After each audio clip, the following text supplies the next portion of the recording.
Olá galera, tudo tranquilo? Vamos lá. Nesse momento agora, nesse vídeo, nós vamos trabalhar a segunda lei de Ohm, tá? Já trabalhamos a primeira, já temos noção do fluxo de cargas mediante uma diferença de potencial e mediante uma resistência elétrica. Legal? Na primeira lei de Ohm. Vamos para a segunda. Para entendermos a segunda, vamos primeiro entender que o resistor ele é ligado à bateria, por exemplo, ao gerador, por fios. Esses fios, em muitos exercícios, você vai encontrar que esses fios são fios ideais. Aí o que seriam fios ideais? Fios que não vão apresentar resistência elétrica. Legal? Mas na prática, a coisa não é bem assim e a gente acaba desenvolvendo a ideia disso a partir da segunda lei de Ohm. Muito importante essa lei para você, de repente, trabalhar com exercícios que vão falar sobre potências de chuveiro, por que você tem que usar fios mais grossos, fios mais finos, e aí esses fios que fazem as ligações numa residência não são fios ideais, então eles têm que ser trabalhados assumindo cada um a sua resistência elétrica. Legal?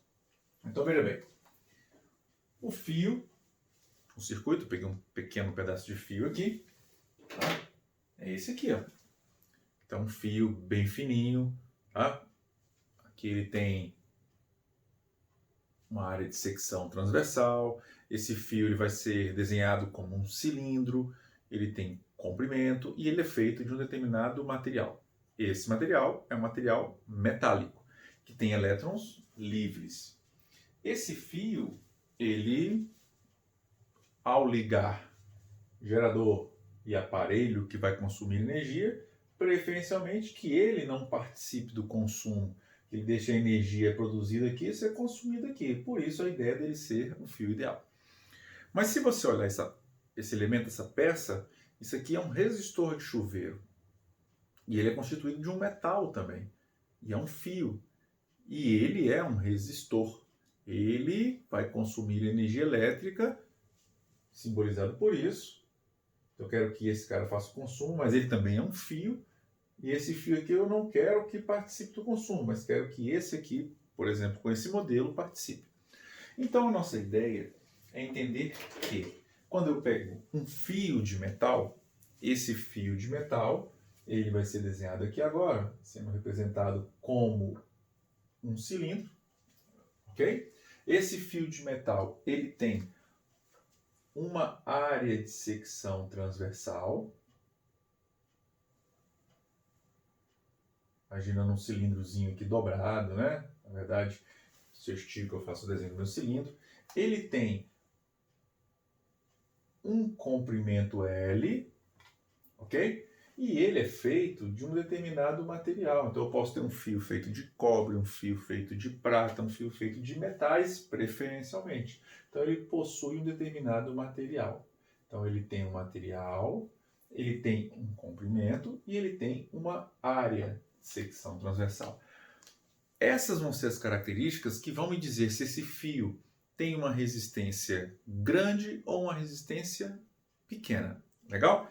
Que é exatamente a ideia da segunda lei de Ohm. Esse fio aqui, ele tem uma resistência que vai depender do tipo de material que ele é feito, certo? Diretamente proporcional ao seu comprimento e inversamente proporcional à sua área de secção transversal. Então, quanto maior o comprimento do fio, maior a resistência dele. Quanto mais grosso, mais fino for o fio, essa comparação me dá a noção de resistência. Então, quanto mais grosso for o fio, quanto maior a área de secção transversal, menor a resistência. Então, fios mais finos são fios com potencial resistência maior. Tá? Essa é a ideia. Então, isso aqui é o comprimento.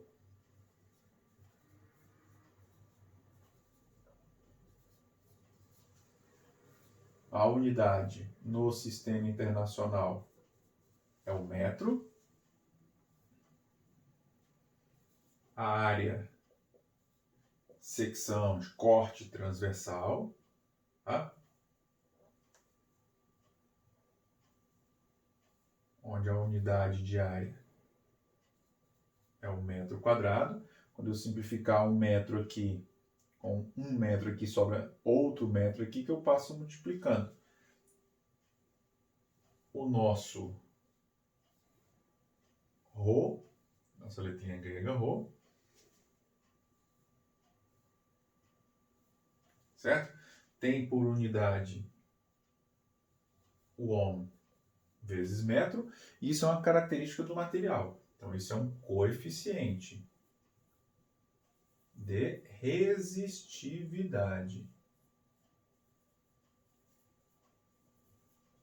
Legal? Por estar chamando de coeficiente de resistividade, quanto maior essa resistividade, maior resistência aquele fio vai possuir. O oposto a ter grande resistência, ser um bom resistor, é ser um bom condutor. Então, existe um coeficiente de condutividade, que seria um processo inversamente proporcional, né? Um elemento inversamente proporcional a esse. Tranquilo? Então, aqui nós denominamos a resistência diretamente proporcional a uma característica do material. E essa característica vai receber o nome de coeficiente de resistividade. Tá? Então, o cobre tem um coeficiente de resistividade. A prata tem um coeficiente de resistividade menor do que a do cobre.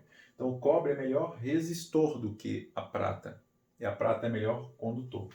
Aí um certo cuidado, porque, por exemplo, o cobre ele tem um coeficiente de resistividade, que se você comparar com outro metal, você pode dizer que um fio de cobre tem menor resistência comparativamente só, né? Comparando só os materiais.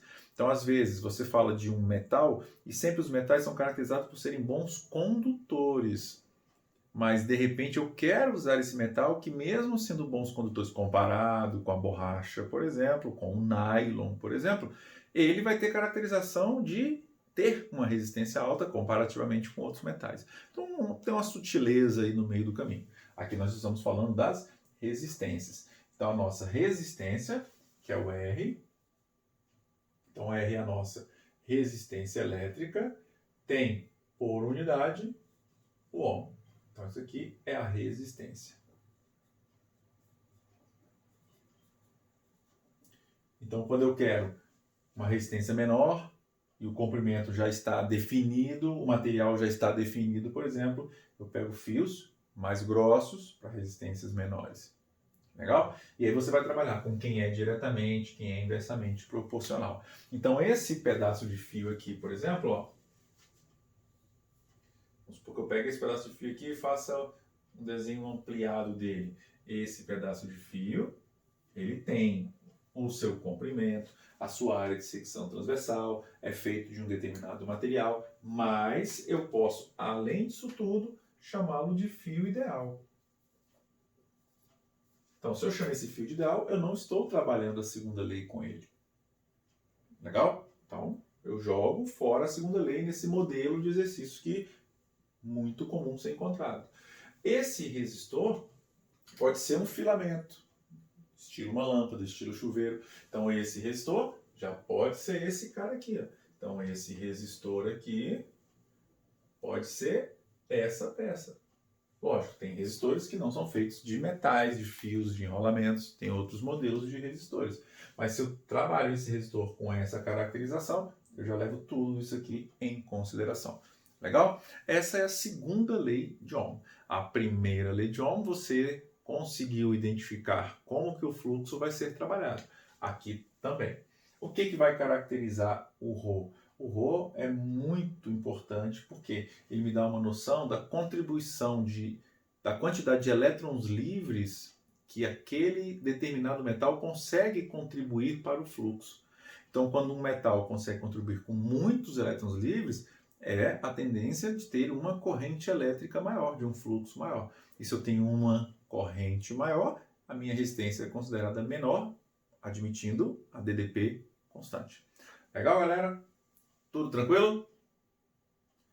Se você gostou, dá um like, certo? Se inscreva no canal para receber as notificações, aperte o sininho que os outros vídeos vão aparecendo na sequência. É isso aí, galera. Um grande abraço.